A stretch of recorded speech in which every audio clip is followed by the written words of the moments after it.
conversation. Where did you learn to skate? Listen and practice.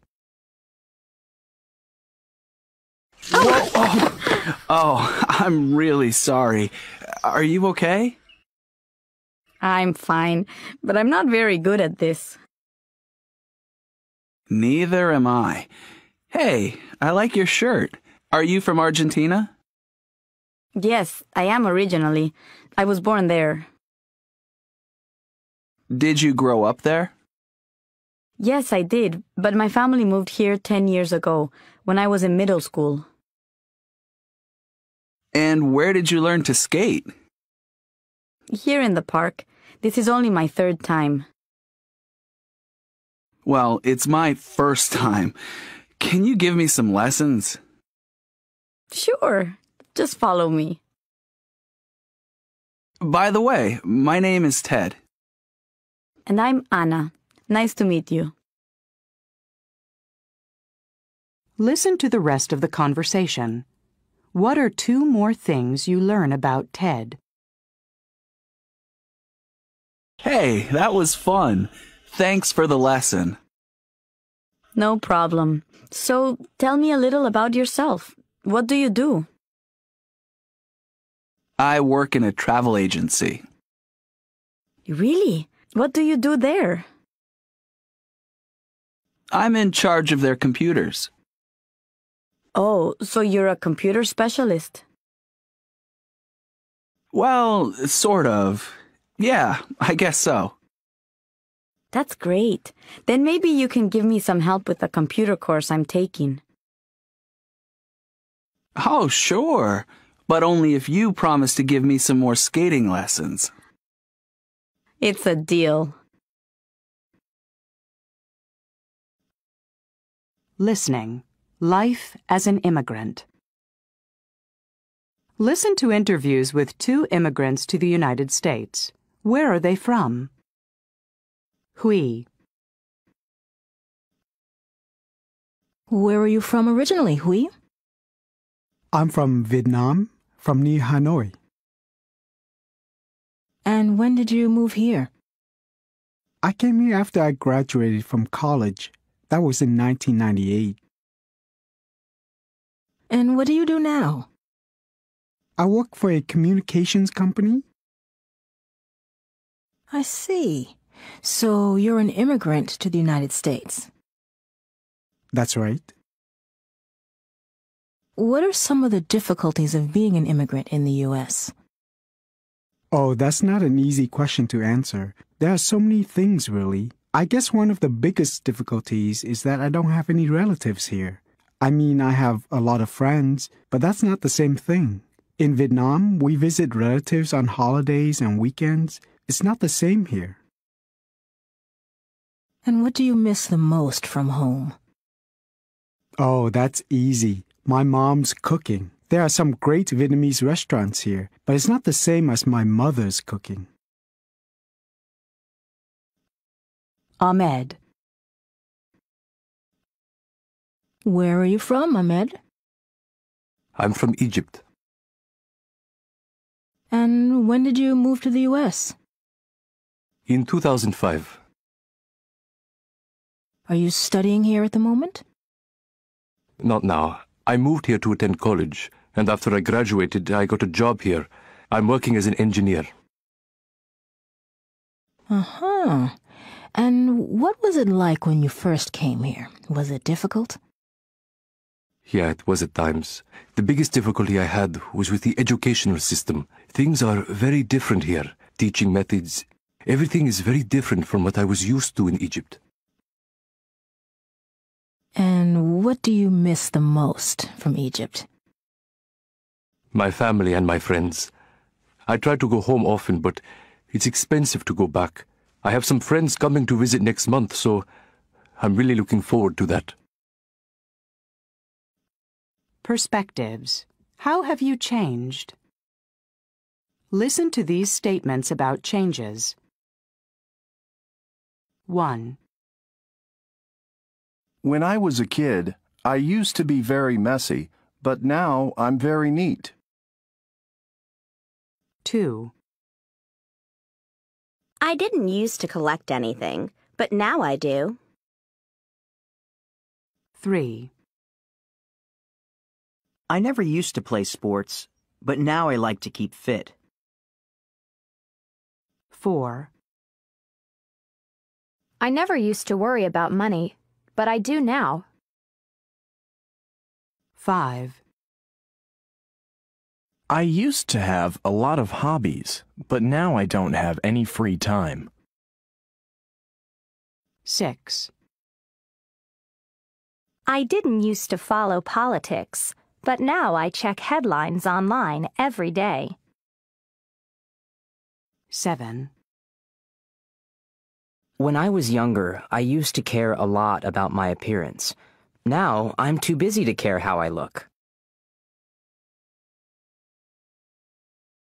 Perspectives. Transportation services. Listen to these comments about transportation services. The buses are old and slow, and they cause too much pollution. In cities with less pollution, people are healthier.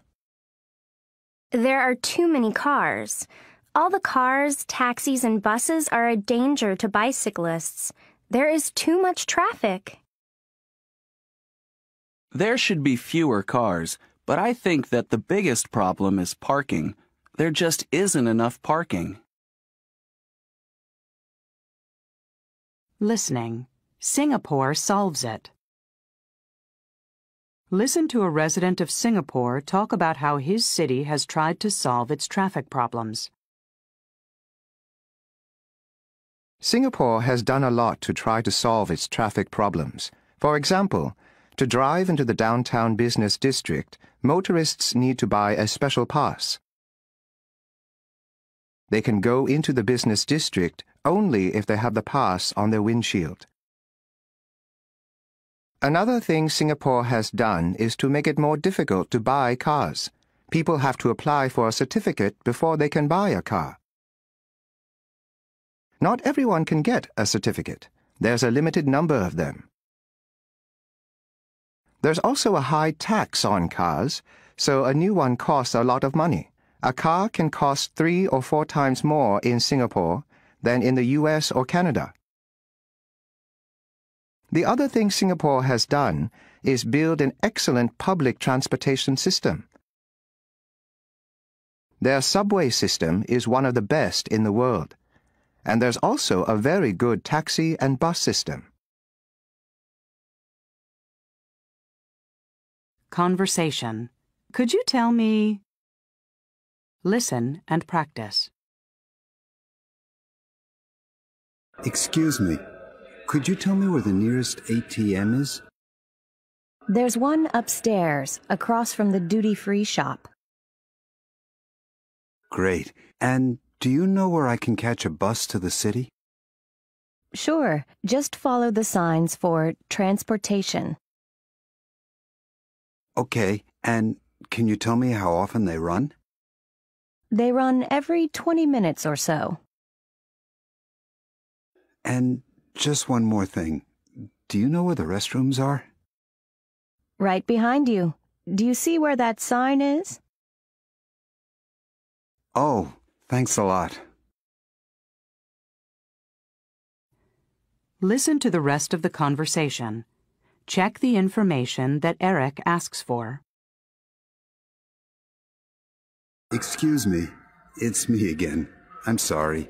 I need some more information if you don't mind. Do you know how much the bus costs? It's $20. You can buy a ticket on the bus.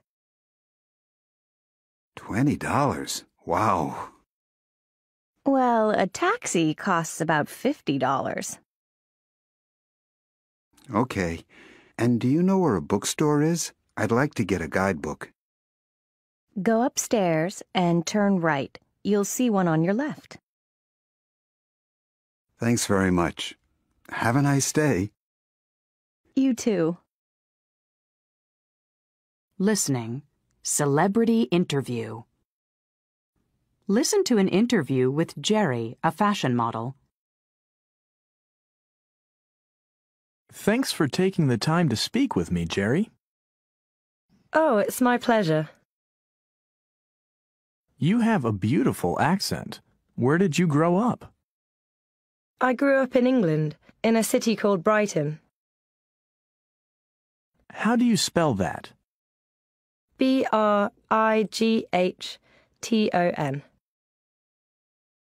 Just like it sounds. Yes. What was that like? Brilliant. It's a lovely city, right by the sea. My family still lives there. My father owns a restaurant and my mother teaches school. What did you want to be when you grew up? Well, I never thought I'd be a model. I wanted to be a doctor or maybe a writer. Why not a model? Well, I always thought I looked funny. I can't imagine it. Were you popular when you were growing up? Not really. I wasn't unpopular, but I wasn't in the popular crowd at school. I had a nice group of friends, though. How did you like school? Oh, I loved school. I was a great student. My mother actually taught at my primary school. I always thought that was terrific. What about your free time as a child? Did you have a hobby? I used to love to draw. Later I learned to paint, and I still do that. Actually, I have some paintings in a gallery right now. That's impressive. Well, it's a very small exhibit, but it's something I really enjoy. Did you have a favorite game when you were growing up? I used to play video games a lot as a kid.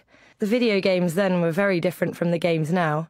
I didn't have a favorite, though. I liked a lot of them. What about a favorite place?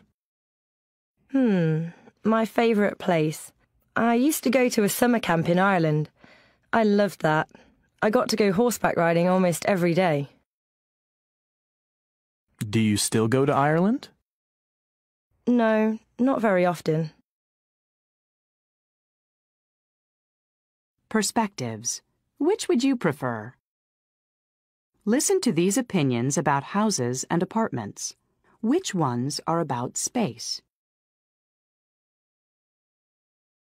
1. Apartments are too small for pets. 2. Apartments aren't big enough for families. 3. Apartments don't have as many rooms as houses. 4. Apartments have just as many expenses as houses. 5. Apartments don't have enough parking spaces. 6. Houses cost too much money. 7. Houses aren't as safe as apartments. 8. Houses aren't as convenient as apartments. 9. Houses don't have enough closet space. 10. Houses don't have as much privacy as apartments. Listening. Capsule hotels. Listen to Brad describe a capsule hotel. Welcome to the program, Your Home is My Home. Our guest tonight is Brad Phillips from California. Brad, tell us a little bit about yourself. What do you do? Well, at the moment, I'm working as an English teacher in Tokyo, Japan. Tokyo is an exciting city, but it's also very spread out. It can sometimes take hours to go from one part of the city to another. When I don't feel like going all the way home, I sometimes stay in a capsule hotel. A capsule hotel? Can you explain what that is? Yeah, it's a hotel with lots of small rooms. Actually, they're not really rooms. They're spaces that are 2 meters by 1 meter and only a meter high.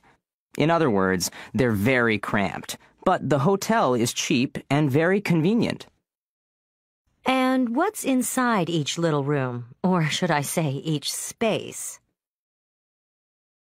Well, inside every capsule, there's a bed, a TV.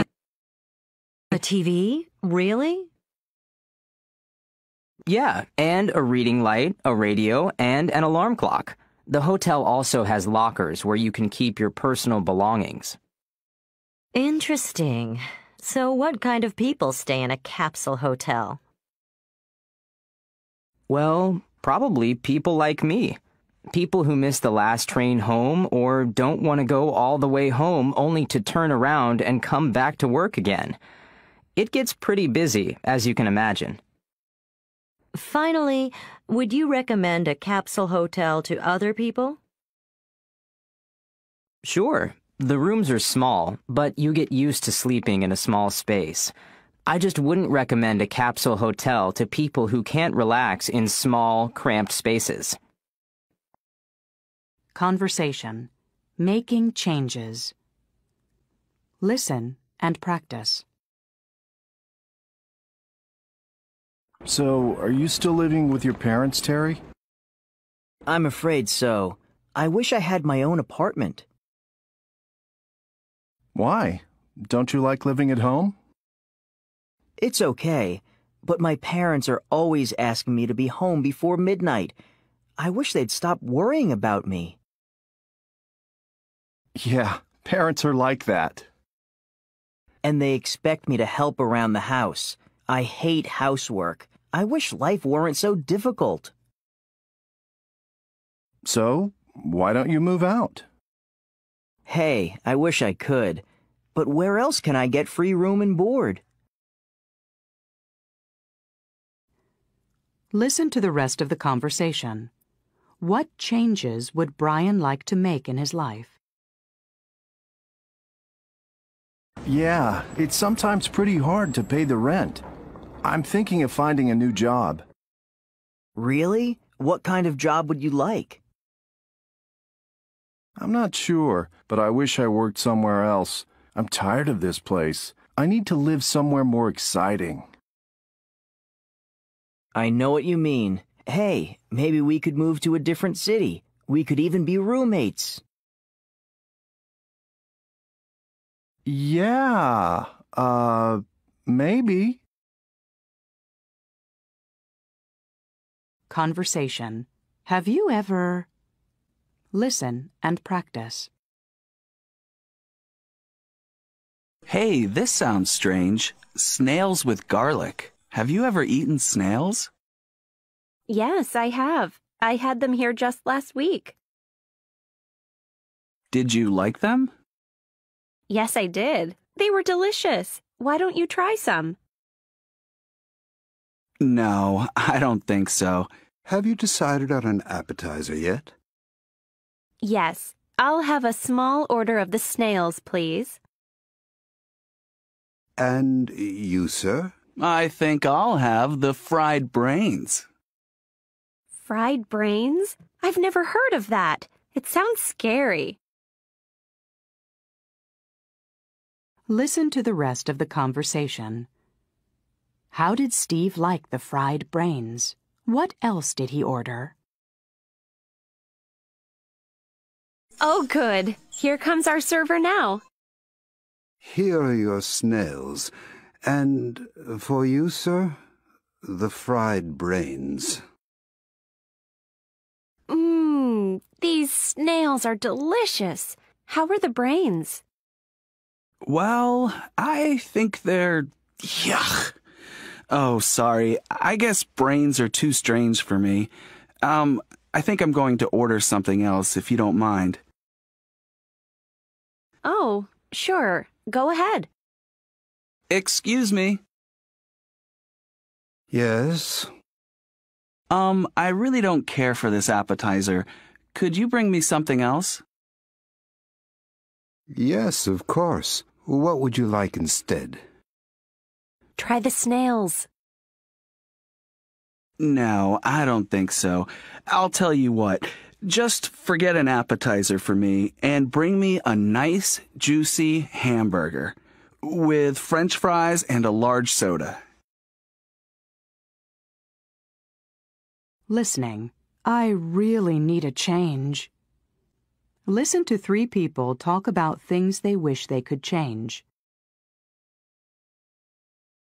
1. I get really bored on weekends. I wish I belonged to a club or a sports team. I'd get to meet new people and make new friends.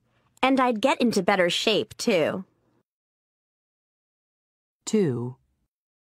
I wish I could type better. I should take a typing course this summer.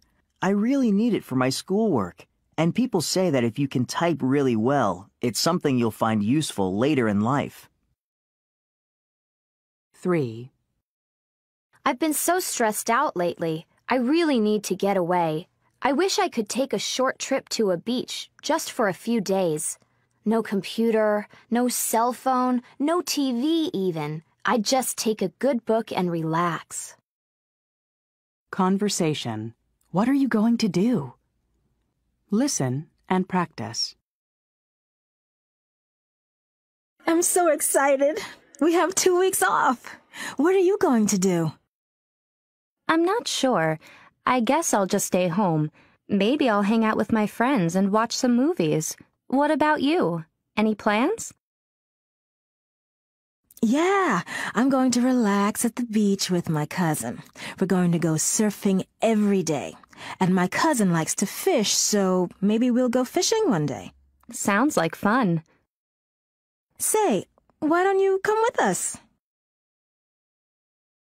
Do you mean it? I'd love to. I'll bring my surfboard. That's great. The more the merrier. Listen to the rest of the conversation.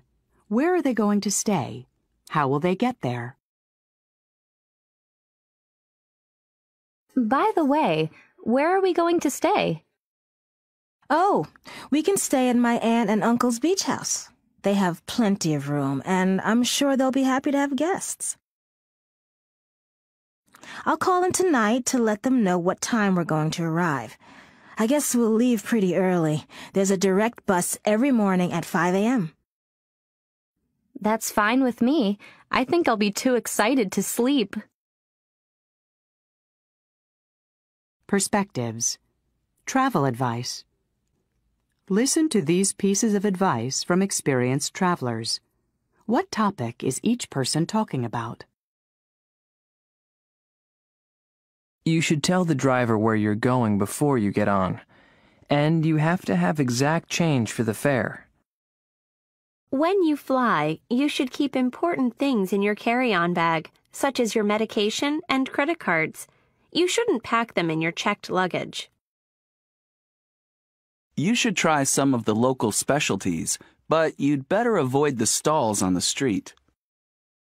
In most countries, you don't have to have an international driver's license, but you must have a license from your own country. You also need to be 21 or over. You ought to pack a first aid kit and any medication you need. You shouldn't drink water from the tap. You ought to keep a copy of your credit card numbers at the hotel, and you shouldn't carry a lot of cash when you go out.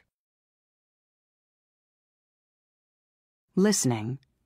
Tourist tips. Listen to an interview with a spokeswoman from the New York City Visitor Center. What should people do to make their visit to New York City safe and pleasant? Don't try to do too much in a short time. That's very important. You should start planning before you get here. You ought to decide in advance which sites you most want to see. Are there any good tours available? Oh, yes, there are many. Some companies offer bus tours that stop at all the major tourist attractions. You can buy a pass so you can get on and off wherever you like. That saves you time.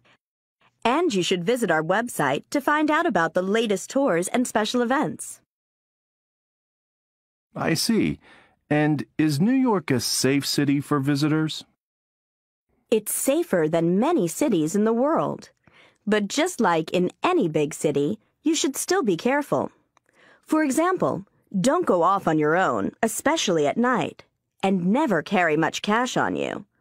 Oh, and don't be afraid to ask questions. Even American visitors have to ask for help when they come here. You'll find that New Yorkers are pretty friendly. They like welcoming visitors to their city and are happy to give directions. One last thing. Is it an expensive city to visit? It can be, but there are a lot of places in the city where you don't have to spend a lot of money. If you're a student, you should bring your student ID card with you. That way, you can get a discount at museums and galleries. Is there anything else you'd like to add? Yeah, just that most people have a great time when they come to New York, and I'm sure you will too. Conversation. Turn down the TV. Listen and practice. Jason, turn down the TV, please. Oh, but this is my favorite program. I know, but it's very loud. Okay, I'll turn it down. That's better. Thanks. Lisa, please pick up your things. They're all over the floor. In a minute, Mom. I'm on the phone. All right, but do it as soon as you hang up. Okay, no problem. Listen to the rest of the conversation. What complaints do Jason and Lisa have about their parents? Have you noticed how forgetful Dad is getting? He's always forgetting where his car keys are. It drives me crazy. And he can never find his glasses either. I know. You know what drives me crazy about Mom? What? The awful clothes she wears. Her style is so old-fashioned. It's embarrassing. Yeah, she could use some fashion advice. She should go shopping with you. Oh well, I guess they're just getting old. I hope I never get like that. Me too. Hey, come on. Let's go play that new game online. Great idea. By the way, have you seen my glasses anywhere?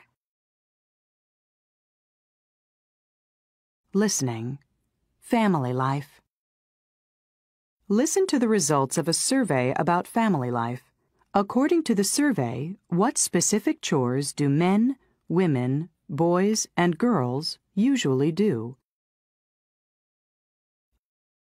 Welcome to this week's program, Do Men Have It Easy?, where we'll take a look at the roles and responsibilities of men and women in families. First, thanks to all of you who responded to our survey. John? Thanks, Jennifer. Later on in the program, we'll be taking your phone calls and talking to Dr. Walters, a family psychologist, who will answer your questions. And now for the results of the survey. Jennifer? Well, in response to the first question, who is the messiest person in the house? The answer was boys. 92% of you said that your sons or brothers don't help much around the house. They don't pick up their things, don't hang up their clothes, and leave their clothes lying around. Interesting. And what about the second question, Jennifer? That was, who does most of the work in the kitchen? Well, 84% of you answered women. Many of you also explained that the boys and men usually take out the garbage. The girls and women tend to cook, do the dishes, and clean up. And what about the groceries, Jennifer? Well, according to our results, boys and girls usually put the groceries away. That's surprising. So what else do the women do? Ah, well, that's our next question. Who worries most about expenses? In the majority of homes, it seems that women worry most about household expenses. One young man wrote to us saying, "My mother always nags me and my sister. She tells us to get off the phone, to stop spending so long on the computer, to turn off the TV, Well, everything, really. I always thought she just liked to nag, but maybe she's really worried about money. I think that's probably true. Don't you, John? Yes, very interesting. And now I'd like to introduce Dr. Walters. Perspectives. Reasonable requests? Are all the requests reasonable? 1. Could you please tell me the next time you have a party? I'd like to make sure I'm not at home. 2. Can you turn the music down, please? The walls are really thin, so the sound goes through to my apartment. 3. Would you mind closing the door behind you and making sure it locks? We don't want strangers to enter the building. 4. Would you please tell your guests to use the visitor parking spaces? A lot of cars have been